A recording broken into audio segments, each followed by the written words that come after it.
Good afternoon, everyone. My name is Mike Sakosha with Global Banker Realty, and I will be your moderator for the state of commercial real estate in Rhode Island. And I'd like to thank the four presenters that we have today. First one will be Steve Kirby of Kirby Real Estate out of Newport. He'll give us a little oversight on the commercial activity in the greater Newport area. Next on, we'll have Julie Freshman. She's with MG Commercial, and she'll be speaking to us about the Northern Rhode Island marketplace. Thirdly, from Hayes and Sherry will be Steve Flashbach. He'll dive into the greater Providence marketplace and what's going on there.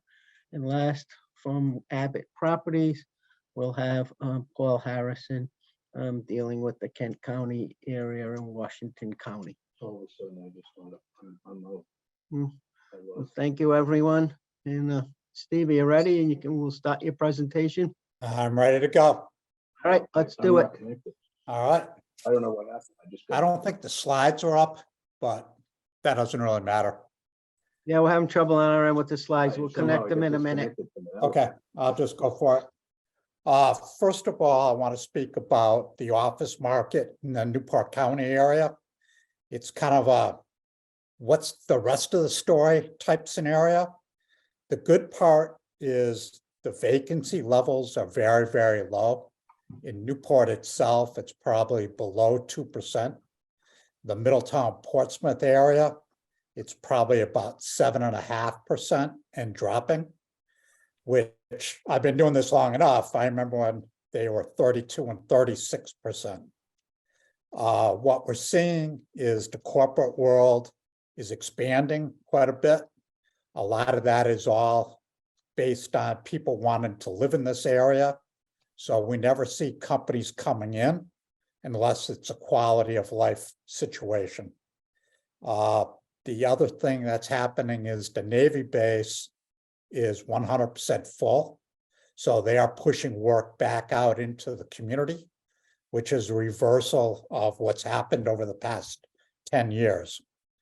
What's also really interesting is if you drive around the parks here, I'm telling everybody how we have such a shortage of space, but there's no cars in the parking lot. That's due mostly because the Navy always had regulations that required, secure work to be done in, offices that had security protocols. COVID hits, and suddenly they allow everybody to do this secure work from home. But now that we're getting out of COVID, the Navy is not telling the contractors whether or not they're going to reverse their position or not. So a lot of these Navy contractors are sitting here with, paying full rent on large amounts of space, but having very few employees, and they don't dare give the space up because if the Navy reduces or reverses their requirement, they need to have space for these people. So that's been a very interesting component. The other thing that's going on is I'm worried if someone was to call me today and wanted 15,000 square feet, we can't accommodate that on this island. Therefore, any kind of economic development is truly in peril. And also, Navy expansion is all based on capacity, and we just don't have it. So there's a significant issue to work with the communities to open up space, to change the permitting processes and the zoning ramifications of that. It's also difficult when it costs $325 a foot to build a Class B office building. To break even on that, my math tells me you need to get $40 or $45 a foot. But our average price per square foot is $16 a foot. So that math just doesn't work out. So good news is very low vacancy rate. Everybody's doing fine, but we just have very little options for increasing the economic base.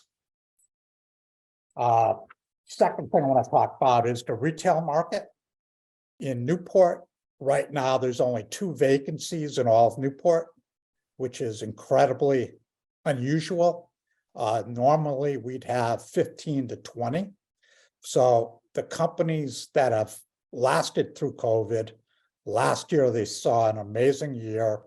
The world came back to Newport and spent a lot of money. So everybody is just doing okay and doing fine. We've got 2 larger spots that are more chain related stores.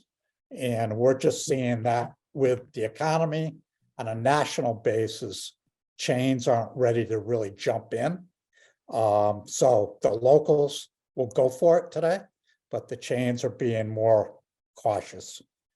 The Middletown market is starting to show a little bit of weakness, only in that there's probably 3 or 4 spots coming available. Again, these are all corporate type locations, so they'll take a little bit longer to sort out. Next thing I want to talk about is hospitality. Because of coming out of COVID, the hotel industry, the Airbnb industry, and the B&B worlds are setting records because people want to come here. The community is pushing back hard against Airbnbs, trying to create more regulation and more systems to regulate that. But at the same time, they're not embracing more hotels. So again, we have this conflict where there's a demand, but the local economy and the local governance is not addressing how to handle that. In reality, if they would address more hotels, it would sort out the Airbnb issues, which would then open up tons of, apartments and houses that could then be used for workforce type employees. So we just got to get our government friends to just step up and start making some decisions. Next one is the industrial market. There's a very small, very small industrial market in this area. And unfortunately, a lot of it has been chewed up with auxiliary uses. So what used to be manufacturing buildings are now full of car storage areas. They're full of yachts. We have lost so many jobs around here because these buildings are all being converted to the luxury world. We just have no industrial. We had a perfectly good office building in the Middletown Park that just got demolished because a local developer turned it into, they're called car lofts. So if you have a fancy car and you don't want it in your garage, he is sold out on over 30 units at close to $400,000 each just to keep your car. I just don't get it, but apparently a lot of people do. So the industrial world is being sabotaged in a way by our growth and our creation of wealth in this area. So again, it's got to be a balancing situation that we have to find somewhere. Last part is the investment market. We were very fortunate last year. We had a lot of transactions, but every single one of them was somebody wanted to use a property. It was the cap rates just don't work. So every single transaction was somebody who had a long-term plan for the property. A lot of them took advantage of the SBA 504 plan and things like that. We are running into more and more appraisal challenges with these accelerating pricing and the changes of use. My appraisal friends have no idea what to do when I tell them that we're going to take a warehouse and put boats in it. It's just getting challenging. So kind of my final comments are, overall, the market is very, very strong. We're a bit confined because this is an island scenario, and we have a very, very good land trust here, and we're preserving more and more land, and we have really happy cows, but we're having really difficult time creating places for people to work. So that's what's going on in Newport County. Steve, thank you very much. I guess we have some happy cows in Middletown and in Newport.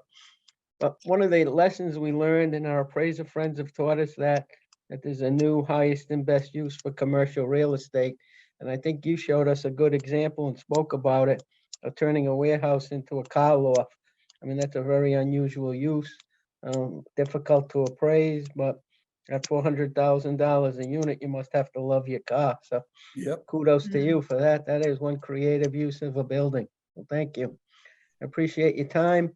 And let's bring on Julie. Julie again is with MG Commercial, and she'll be speaking about the Northern Rhode Island marketplace. So it's all yours, Julie.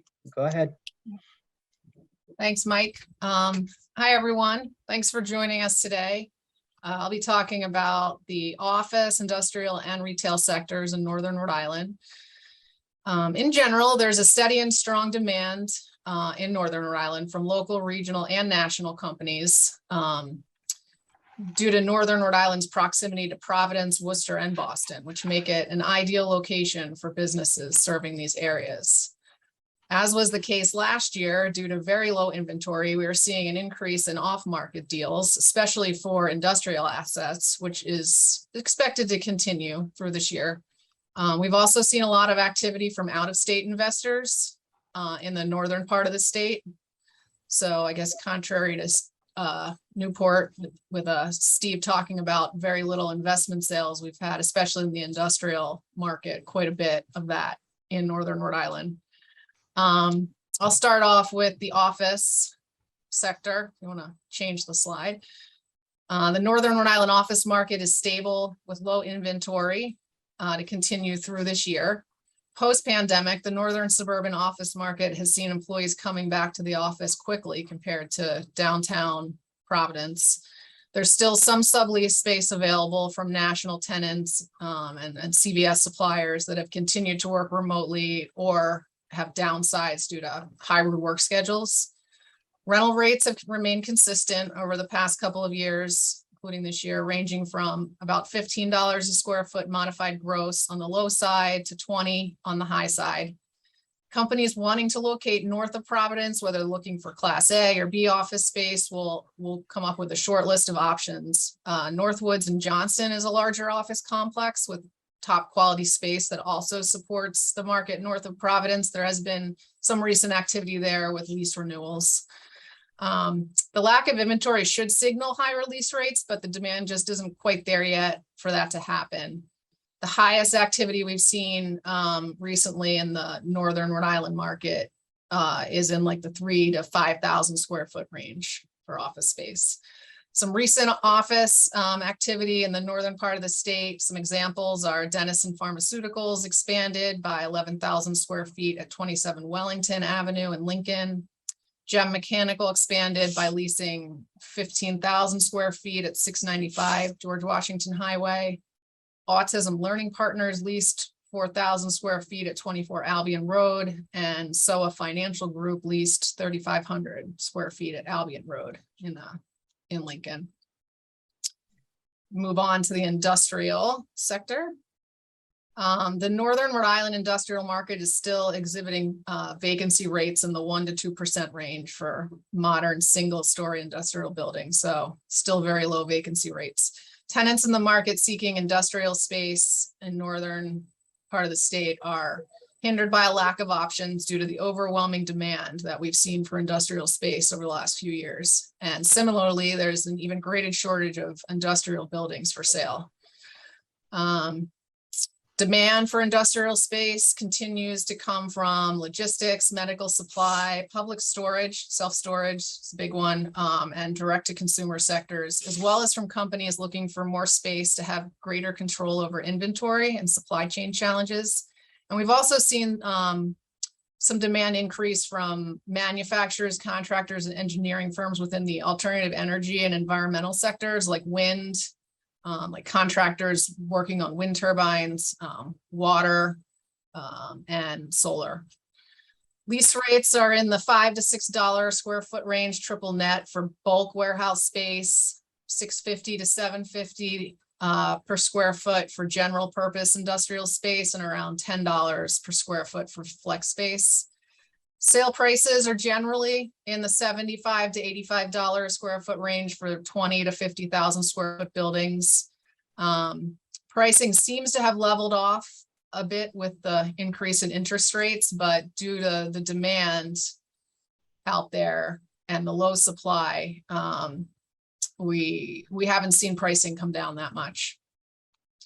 Construction costs for industrial buildings are in the $150 to $300 per square foot range, obviously depending on what's included in that building, industrial building. If you're looking at just a basic warehouse or a industrial building that has, is fully air conditioned or something like that.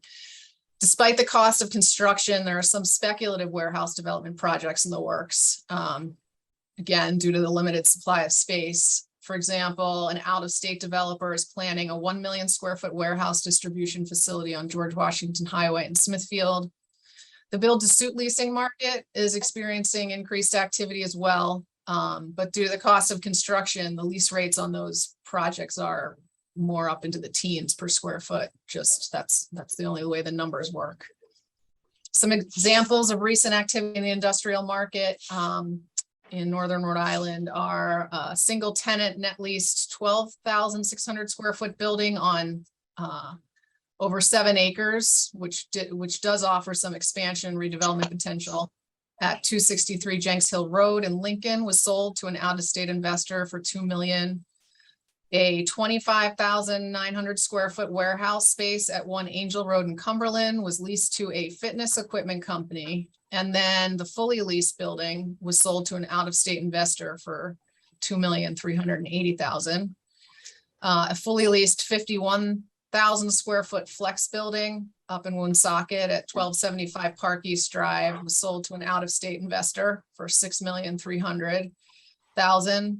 And 18,000 square feet of warehouse space at 80 Vineyard Street in Pawtucket was leased to a national tenant. We'll move on to the retail sector. Post-pandemic, there is still a demand for drive-through and pickup windows in the retail sector, but there are limited options. For example, Panera and Chipotle relocated from Smithfield Commons along Route 44 to spaces with drive-throughs at the former Benny's property nearby. Some of the big box spaces that have not been absorbed will likely still be looked at as potential industrial conversions for warehousing, just given that they have docks and good clear ceiling heights. The retail inventory in Northern Rhode Island is on the low side and lease rates have remained relatively flat. The rates vary greatly by location, from like $12 a square foot to $20 triple net for generic inline and end cap locations. Freestanding buildings with drive-throughs and spaces in malls like the Lincoln Mall or Smithfield Commons, Apple Valley Mall, they'll lease at higher rates at, from the 25 to 30 a square foot range, triple net. Recent retail activity and demand in Northern Rhode Island that we've seen has been from fast food concepts with drive-throughs, coffee, bakery, plant-based food concepts has become a big thing. Healthy food options, urgent cares, beauty salons, car washes, physical therapy groups. Landlords have been able to attract strong tenants, but they've needed to be more aggressive with their tenant improvement allowances. I'll just mention a few recent transactions in the Northern Rhode Island retail market. Crumble Cookie and a bank are replacing Panera and Chipotle, which I just mentioned relocated to spaces with drive-throughs. Bay State Physical Therapy leased 2,250 square feet at the North Providence Marketplace on Smithfield Road. Cooperfield's Burger and Brew leased 3,000 square feet at 9 Cedar Swamp Road in Smithfield, and Island Fin Poke Bowl leased 1,670 square feet at the Apple Valley Mall in Smithfield. So I guess to wrap things up, in summary, the Northern Rhode Island commercial market remains solid with high demand and low inventory. And we see that continuing into the foreseeable future. Vacancy rates will remain low, and we'll likely see some new construction and maybe some build to suit leasing projects, specifically in the industrial sector. Great, So- Julie. Thank you very much. Next presenter we'll bring on is Steve Flashback from Hayes and Sherry. And Steve will enlighten us about the Greater Providence downtown market. So Steve, it's all yours and go to it. Looking forward to your presentation. Thank you, Mike. Hello, everyone. As Mike mentioned, I'm Steve Flashbart with Hayes and Sherry, and I'm going to talk about the Greater Providence and East Providence markets. With the pandemic's impact largely in the rearview mirror, consumers and companies have been moving forward and making decisions. They continue to deal with macroeconomic issues such as high inflation, supply chain problems, and global economic uncertainty. This has had a diverse effect on various commercial real estate sectors, and several sectors have continued to thrive. Industrial, multifamily, and medical all remain in high demand with limited quality options available. Retail demand continues to strengthen while office has had mixed results and is starting to show some weakness. The availability in industrial was limited before the pandemic, and the increased needs of e-commerce, manufacturing, and distribution have kept market vacancy low. The largest issue for industrial remains the lack of quality supply in the market for either lease or sale. Providence industrial vacancy has remained flat around 4% from the fourth quarter of 2020 until now. East Providence had positive absorption from 8.3% in the fourth quarter of 2020 to just 2.4% currently. The current available space does not meet the modern high bay industrial needs, which has created an opportunity for developers, although most of that opportunity will be in the suburbs, such as Northern Rhode Island, like Julie just mentioned. Medical demand has remained consistent and shares the lack of quality available supply that industrial faces. This has continued to increase rental rates, and mid-20s triple net per square foot is common depending on location. Retail activity is close to pre-pandemic norms, and consumer spending on entertainment and restaurants. We've continued to see optimism from retail tenants, which has led to opening new locations. Providence retail vacancies were 7.9% in the fourth quarter of 2020, and has since decreased to 5% currently. East Providence retail has experienced a similar improvement from 6.1% in the fourth quarter of 2020 to 5.3%. Any quality location with reusable existing conditions is in demand. Vacant spaces that are raw and lack existing infrastructure are harder to move as they are hampered by high construction costs and supply chain delays for equipment. We expect these sectors to remain strong because of their competitive advantages and existing barriers to entry to add more supply. This brings me to arguably the softest sector, multi-tenant office leasing, but the bottom still has not fallen out of the office market. Office leases typically have been long-term multi-year deals, and this has provided some stability for landlords. Overall, office availability in Providence has actually remained relatively flat, staying around 14.5% from the fourth quarter of 2020 until now. Although the stable vacancy rates are not coming from tenant demand. The supply side in Providence is being reduced by several market trends, which we expect to continue. Older historic office buildings are being converted to multifamily to capitalize on increased rents and demand. User acquisitions, mainly from healthcare or academic institutions, combined with a lack of new office development, have also protected the sector against price deterioration and increased vacancy. What is positive about office demand is that traditional office tenants finally have confidence to start making decisions. Many companies are permanently including a hybrid work environment in their culture and are pursuing a reduction in their footprint. They're incorporating a flexible home office workplace strategy. While we are frequently seeing tenants downsize their office space, layouts largely seem to remain consistent with the company's culture, and we haven't seen a trend going back to private offices. In addition, there remains a flight to quality trend as well, as tenants are desiring Class A standards and amenities to attract employees to actually come into the office. The downsized footprints allows tenants to pursue higher quality buildings and still have the potential to reduce rental costs. The properties seeing the most activity have been built or renovated somewhat recently and are offering on-site amenities such as dining, fitness, conference centers, and employee lounges. I've personally seen this flight to quality trend at Davall Square, where Wexford completed a $15 million renovation, and it's one of the best stories in Providence. These pictures on my slides are some of the recent renovations. While the office market has been stagnant, Davall Square saw a positive absorption of about 15% in both 2021 and 2022. We expect that trend to continue in 2023. Davall also has addressed a key pain point for most tenants, which is having employees pay for monthly parking, even though they are not coming into the office every day. Tenants there have a flexible parking pass program in the adjacent parking deck that allows you to pay a reduced amount per swipe instead of only offering the typical monthly parking rate. Flexible parking will remain an issue for tenants, although most Providence landlords have not addressed it yet. Looking at the Class A Providence vacancy rates would seem to contradict the flight to quality trend, as Class A availability increased from 10.3% in 2020 to 15.4% currently.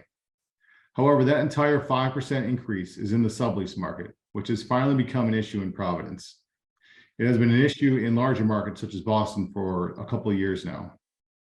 There is currently almost 100,000 square feet of sublease space in the Class A supply, and almost 200,000 square feet of sublease space overall in Providence.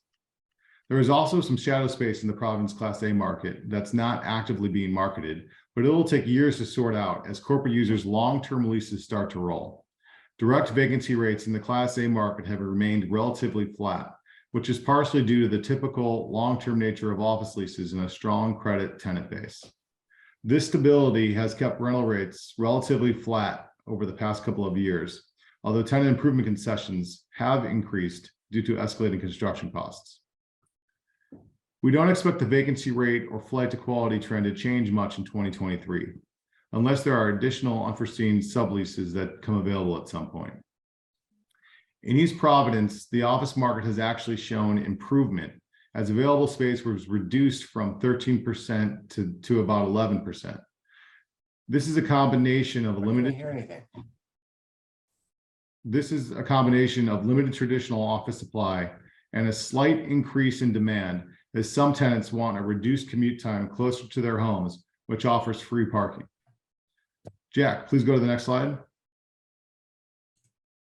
While sales volume has been decreasing lately, largely due to the increase in interest rates, there is still investor capital on the sideline looking to get into commercial real estate, which feels like a relatively safe investment compared to other assets. It provides a hedge against inflation concerns, and the key market segments of multifamily, medical, and industrial have performed well. I've included some recent sales counts which show investor confidence in those market segments, especially in multifamily. Hawkins Way Capital purchased the 247-unit apartment building at 169 Canal Street for $57 million, or $231,000 per unit at a cap rate under 5%. The $15 million sale of 99 residential units in 993 Manhattan Avenue and $13.5 million sale of 91 units in 101 Cedar also show investor confidence in multifamily. Brown University purchased an 80,000 square foot portfolio of medical, office, and lab buildings in the Jewelry District from Care New England for over $16 million. The purchase will support Brown's plan to expand medical research and life sciences in Providence. The $12 million sale of 55 DuPont is an 80,000 square foot single tenant industrial building, which sold for over $150 per square foot. The main sales in East Providence also show the strength of industrial investment. A great example being the 50,000 square foot industrial building at 76 Commercial Way, selling in East Providence for $4.8 million, or almost $100 per square foot. There are plenty of other smaller examples as well that show investor confidence in warehouse, medical, and multifamily. With that, Jack, please go to the last slide. Considering the challenges in the macro economy, new development momentum has been impressive. Fane Tower may be officially dead, but the I-195 district land continues to produce great opportunities, and they appear to be transitioning their focus from residential to more commercial. One of the most exciting developments proposed is the $165 million life sciences building on parcel 25. Ancora has proposed the new 212,000 square foot facility anchored by the Rhode Island State Health Lab and Brown University. Additional space would be available for private lab tenants, which will be important to have some existing lab infrastructure available for third-party leasing. DMP has proposed a mixed-use office development for parcels 8 and 8A. The project would include a 55,000 square foot corporate headquarters for Bank Rhode Island, as well as residential units and ground floor amenity and retail space. Last September, Exeter Property Group opened its $90 million development called Emblem 125 at the corner of Clifford and Chestnut. The development has 248 apartments and an additional 20,000 square foot of ground floor retail. It's a great location in the Innovation District, right next to the 1,200 parking spaces at the new Garrahy Garage. Parcel 6, which is at the corner of Point Street and South Main Street, was completed last August with a Trader Joe's and 60 new residential units. Other new projects in the pipeline include a 150,000 square foot mixed income residential project by Penrose, which will include 130 units in Parcel 9, and Urbanica developing Parcel 2 with a 6-story, 135,000 square foot apartment complex featuring 194 units. Overall, it's exciting how much is being accomplished considering how challenging the economy and supply chains have been. Medical, industrial, and multifamily will continue to remain strong, spurred by both demand for leasing and sales. With that, Mike, back to you. Steve, it sounds like our older population is pushing some of the development in downtown. I know we had a question from the chat, and either any presenter can answer this question is, where do your stats come from and how can they find them? Steve, you want to start with that while you're on deck here? Yeah, I think when we have our own internal group of buildings that we have saved for office, that we produce a market beat for Cushman and Wakefield every single quarter. That should be on both our Hayes and Sherry website as well as Cushman Wakefield's website under Providence. I know there's one that's produced for industrial as well, but we have a group of buildings that we track. I would assume MG probably does something similar. Julie, maybe you can comment on that because that came from the chat. They asked about where your data was coming from and Steve's. Yeah, we do a combination as well. We keep track of, our own data, our own deals, our own listings, our own leases. And we also will use some national database like CoStar. That's kind of the back end of LoopNet. Right. We'll pull some data out of that program as well. But that's kind of, not everyone has access to that. Right. Have either of you or anybody in other presenters, where are most of the out-of-state investments coming from? Especially you, Jolie. It looked like you had quite a few out-of-state investors looking in on. Is that from neighboring Massachusetts? Yeah, we saw a lot are Boston and New York.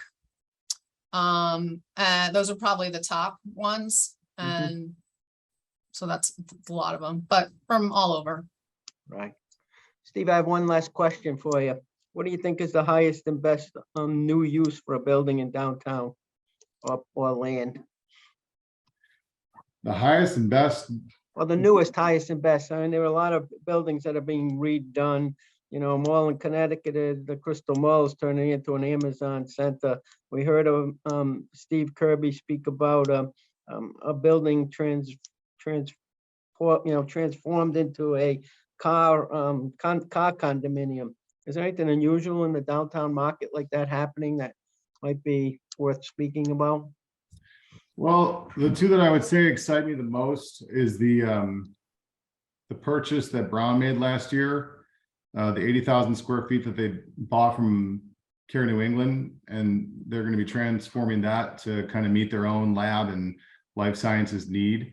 I think that is kind of a critical infrastructure that we need more of.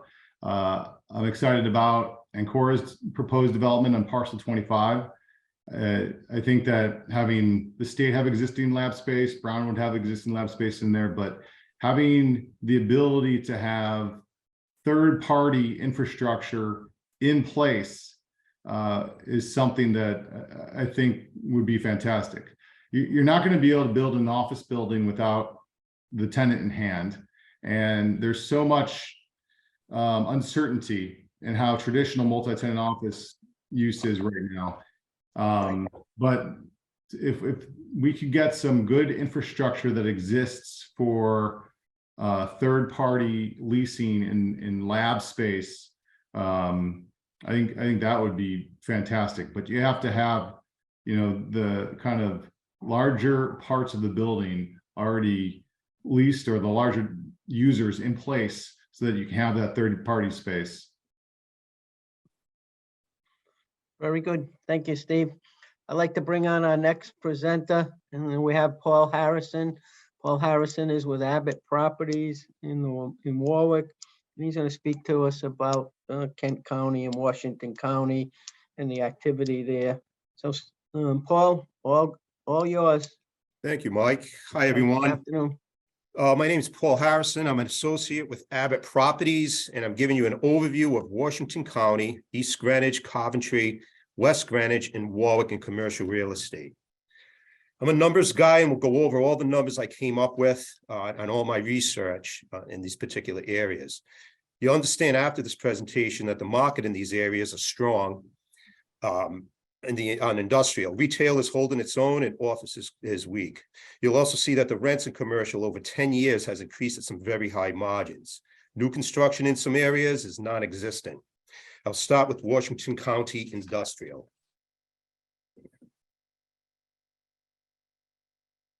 Washington County has 10.8 million square feet of industrial space. Logistics facilities account for the largest proportional of local supply. These properties contain around 5.9 million square feet, 4.3 million square feet of specialized space, and 580,000 of flex space. The vacancy rates stand at 8.4% net absorption rate over the past year, and it's about 150,000 square feet. This is a welcome reversal over the past 5 years, as the net absorption rate was minus 56,000 per year. Rents grew by 9.8% over the past 12 months. Rents have risen more than 84% in the past 10 years. Logistics space in Washington County goes for about $8.70 per square foot, compared to $9.30 square feet in the metro area. There was 130,000 square feet of building underway in Washington County. That equates to 1.2% expansion of the existing inventory. The past 3 years, Washington County has seen an increase of 100,000 square feet of new construction. Washington County has seen 10 industrial sales over this past year. Annual sales volume has averaged 12.3 million over the past 5 years. In the past 12 months specifically, 16.1 million worth of assets sold. Market pricing now sits at $75 a square foot. This price has surged since the last year by growing more than 10%. Market cap rate sits at 7.4%. It is the lowest cap rate in the last 5 years. Going to move forward on to now Washington County, the commercial office. Washington County consists of around 2.3 million square feet of office space. Vacancy rates have fallen over the past year to 1.3%. This rate was below the 10-year average as of 2023. Net absorption rate over the past year tallied at about 20,000 square feet.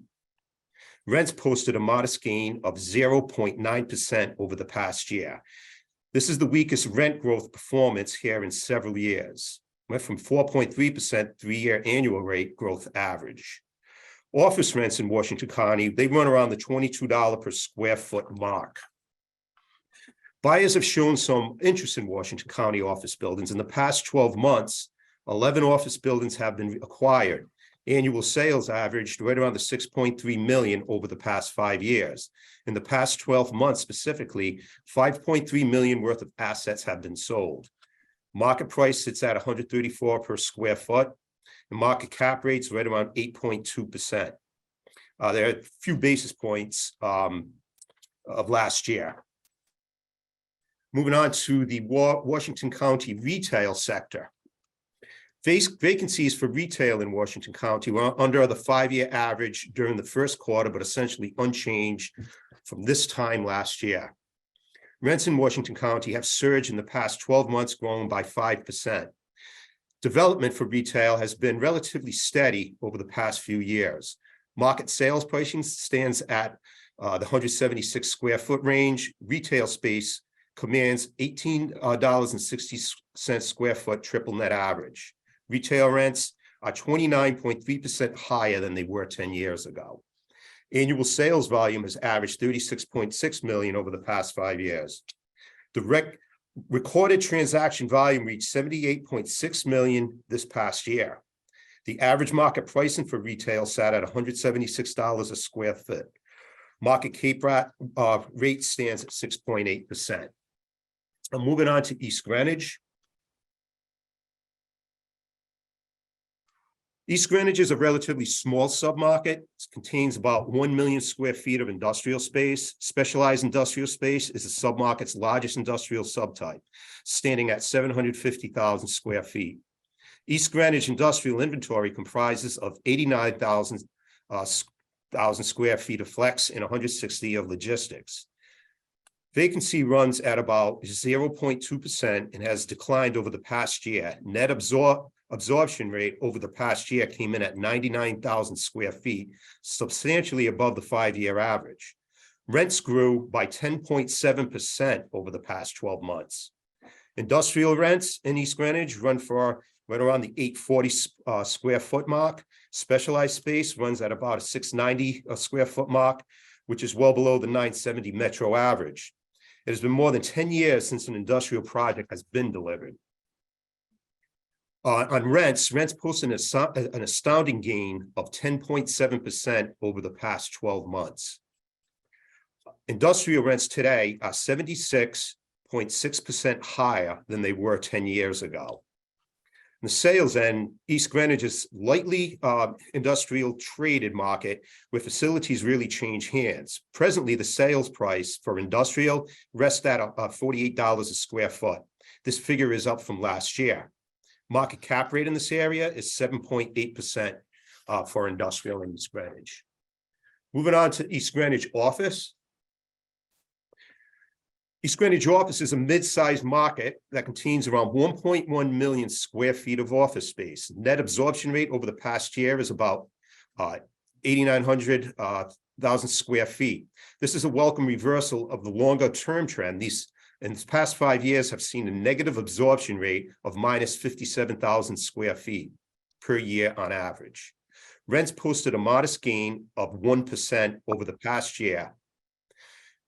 This is the weakest rent growth performance here in several years. East Greenwich has experienced a 3.4% in inventory over the past 3 years. East Greenwich office sales saw 5 sales over the past year. Rents for office space averaged $23 a square foot. Over the past year, rents grew right about 1%. And though it grew well short of the 4.2 annualized average over the last 3 years. Annual sales volume has averaged 14.8 million over the past 5 years. In the past 12 months, specifically, 8.7 million worth of assets were sold. Market price of all office buildings now sits at a 170 a square foot level. This figure is largely unchanged since last year.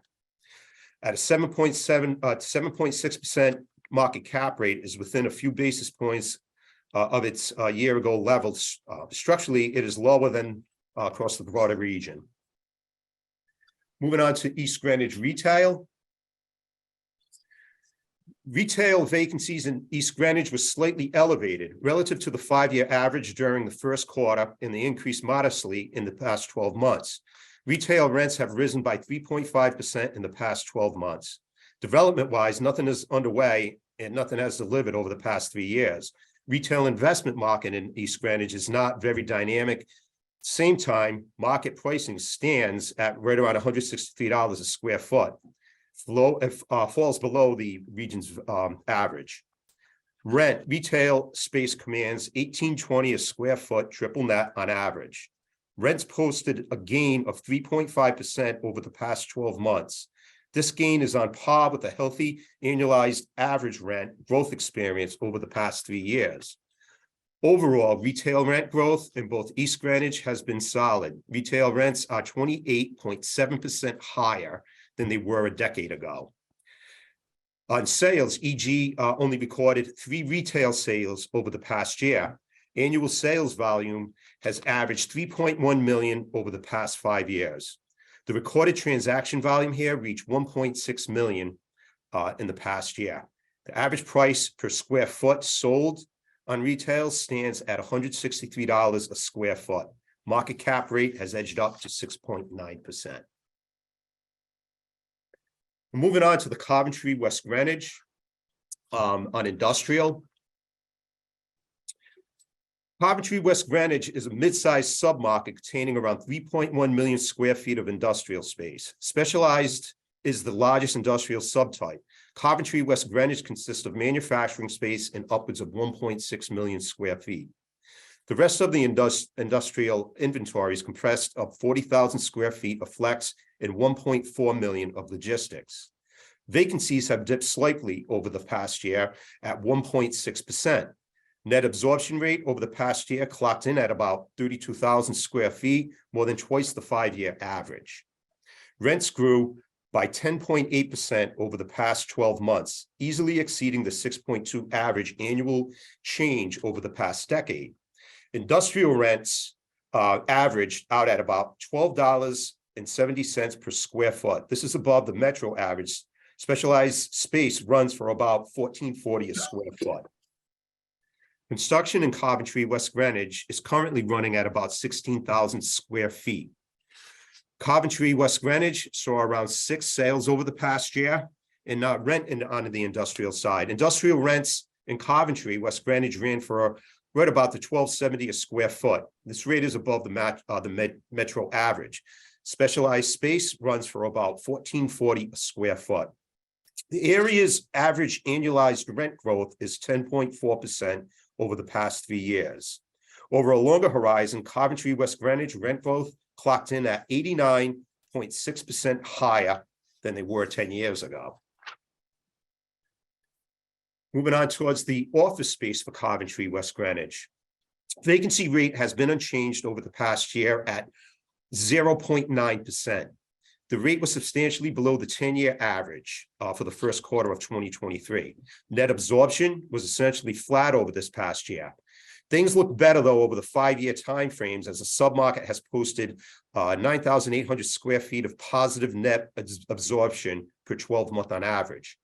Rents have posted, on average, an annual gain of 2.9% over the past decade, but are basically unchanged over the past year. There is no new construction in Coventry West Greenwich for office at this time.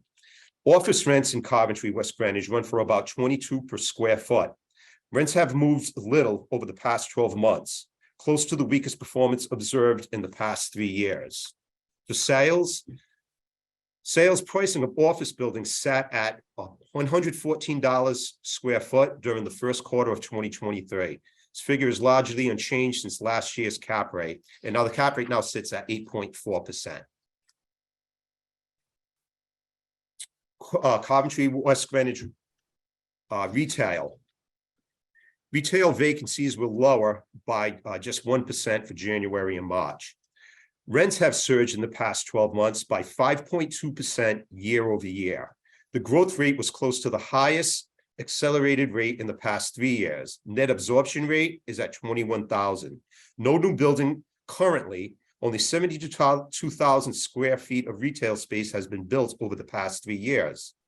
Market pricing considerably lower than the region's average. Retail space commands $18.20 a square foot, and that's at triple net on average. It is in line with the Providence metro area's asking rent. In a longer outlook, retail rental growth in both Coventry and West Greenwich submarket at large has been solid. Retail rents in the submarket are 29.2% higher than they were a decade ago. Buyers have exhibited steady interest in the Coventry West Greenwich area. Annual sales volume has averaged 4.3 million over the past 5 years. Recorded transaction volume reached 2.4 million in the past year. The retail sector drove that volume. During the first quarter of 2023, the price movement of all properties in the submarket sat at $158 a square foot. Square foot price is largely unchanged since last year. Market cap rate sits at 7.2%, which is higher than the region's average. And finally, now we're hitting upon Warwick Industrial. Warwick is a mid-sized submarket containing around 7.9 million square feet of industrial space. Local inventory pool is rounded out by 2.9 million square feet of specialized space and 940,000 square feet of flex space. Vacancy has softened notably. The vacancy rate has climbed by 3.7% during that time. Industrial rents in Warwick run for about $11.50 a square foot, which is moderately above the metro average. There are no supply pressures on vacancies or rent in the near term, as nothing is underway. Inventory has contracted over the past 10 years as demolition activity has outpaced new construction. Industrial rents run right around the $11.50 mark. Rents posted an astounding gain of 12.4% over the past 12 months for industrial. Rent growth has exceeded 10% over the past 3 years. The past 10 years, rents have risen by 85.7%. Over the past 12 months, 8 industrial properties have been acquired. Sales volume averaged 15.4 million over the past 5 years. The past 12 months, 3.6 million worth of assets has been sold. Industrial properties are selling at right around the $91 a square foot range. Cap rate in the Warwick averaged out at 7.5%. Now, for office space in Warwick, vacancy rate has fallen, but it's at 7.4%. The rate was touched higher than the long-term average as of 2023. Market posted 44,000 square feet of net absorption over the past year. Annual absorption has been essentially flat over the past 5 years for office.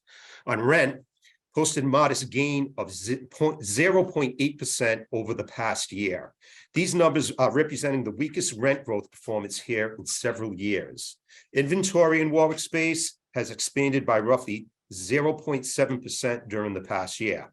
Office rents in Warwick run for about $22 a square foot gross, which is in line with the metro average. Prominent office space is running right around the $23 a square foot mark. Annual sales volume has averaged 20.2 million over the past 5 years. And in the past 12 months, specifically 11.3 million worth of assets have been sold. Market pricing average for all office properties sat at $142 a square foot during the first quarter of 2023. Figure is up for this time last year. Market cap rate has contracted since last year and currently sits at 8.1%. This is the lowest cap rate that has been seen in 5 years. In Warwick retail, retail vacancies in Warwick were lower than the 5-year average during the first quarter. Meanwhile, rents have surged the past 12 months, growing by 4.7% year over year. There's been some retail space delivered over the past few years. Developers at present are not particularly active. Market pricing of $162 a square foot fall below that average, the region's average. Rents in the submarket run for $21 a square foot triple net versus $18.70 square foot in the Providence metro area. In Warwick, rents grew at 4.7% over the past 12 months. This growth rate was close to the highest annualized rate in the past 3 years. Retail rents in the submarket are 30.1% higher than they were a decade ago. Annual sales volume has averaged 38.5 million over the past 5 years, including a 12-month high of 66.8 million over that stretch. The recorded transaction volume has reached 58.4 million this past year. Market pricing for retail sat at $162 a square foot average during the first quarter of 2023. Market price is largely unchanged since last year. Last year's has stayed pretty steady. The market cap rate at this point, it stands at 7.1%. In closing, from the numbers that I found, industrial in the southern part of the state remains strong on rental and sales. Retail is still relatively strong, but not as strong as industrial. Office space has shown lackluster performance due to what I feel is from COVID and the leftover from COVID. That's my presentation. I want to thank everyone for the opportunity to present you. Thank you. Steve, I have a couple of questions that came from the chat for you. I'm going to combine 2 of them into one. It's asking about if there are any residential developments coming or any mill conversions. So it's typical that developers convert the mills into either apartments or condos. Are you seeing any of that in your marketplace?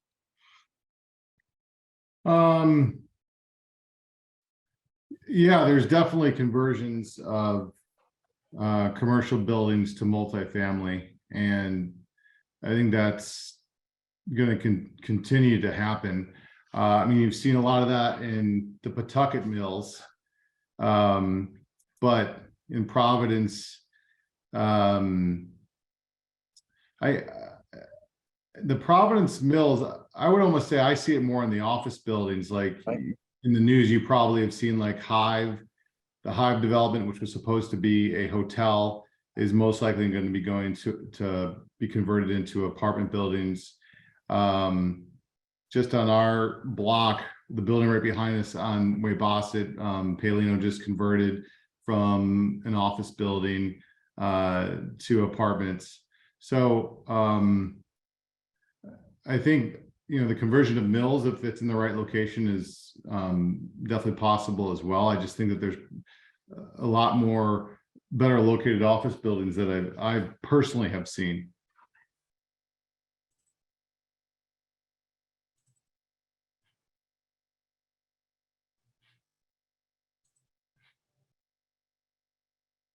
Paul, have you seen any of that activity? Conversions?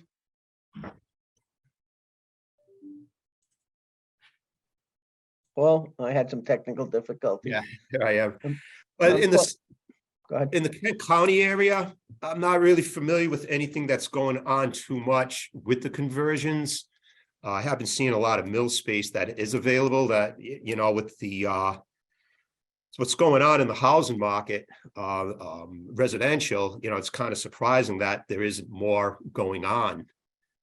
You know, there's a lot of legislation that's being passed right now that is, you know, focusing right on residential.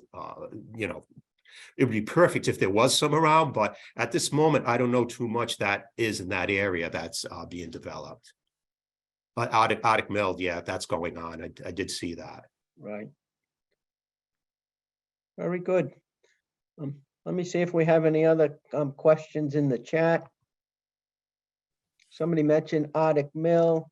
If anybody's aware of what's going on there, we can share that maybe with the group. I'm not aware of it, of what's going on there. Does anybody, any of our presenters see that? Okay.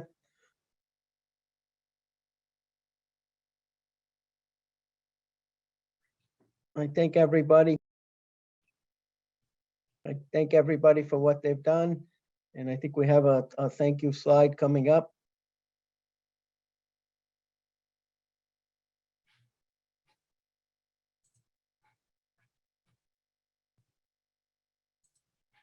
Thank you all for attending today. I appreciate your time. Special thank you to our 4 presenters that put some great presentations together. There's a lot of labor of love in that. And for all the people that attended, please mark your calendars. We're going to try and do one of these presentations every second Wednesday of the month. So on behalf of the Commercial and Appraisal Board, I thank you for attending. Have a great evening. And again, thanks. Thanks, Mike. All right. Thank you all.